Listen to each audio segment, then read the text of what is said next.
That's the tax side. Now what about the damage that may have been done to Starbucks brand? Well, James Osmond is Chief Executive of the brand consultancy. You heard that about the tax side, but in terms of consumer power, this was people power in a sense that forced them to do this. What does it tell us about the damage done to their brand? Well, I think it has damaged their brand, otherwise they wouldn't be looking to respond in this way. And if we look at other disasters like this that have happened in the past, say with McDonald's and Morgan Spurlock and the way that he led an agenda against that business, it does affect public opinion, and public opinion obviously matters when you're a consumer-facing business. So it has damaged the brand. They've done something to intervene and try and put it back on track, but it will probably linger, and it's just how long this stays in the public's eye which will determine how bad the damage really is.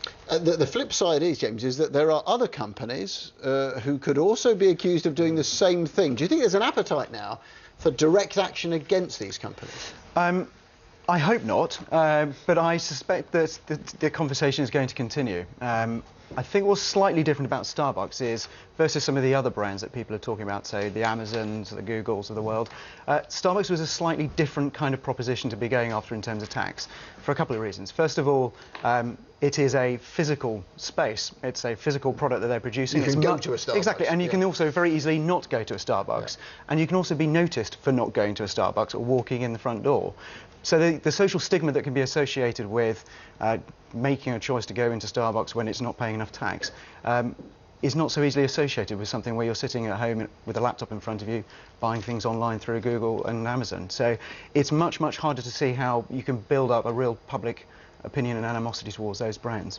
And when you have damage like this to your brand, is it a case that it takes a short time to do the damage and a long time to fix it? It can vary. I think the trick is to fess up when you've made a mistake quickly and get on the front foot very quickly as well. I think what they're doing is a step in the right direction, but for me they've missed a huge opportunity to talk about all the other social contributions that they make to the British economy and to society as a whole. They employ thousands of people. They employ those thousands of people then in turn sort of feed back into the rest of the economy. All the suppliers that they're connected to as well. The ecosystem of Starbucks is probably fairly enormous in this country, and they've completely failed to talk about that positive story. Fascinating. James Osmond, thanks very much indeed for coming in to see us.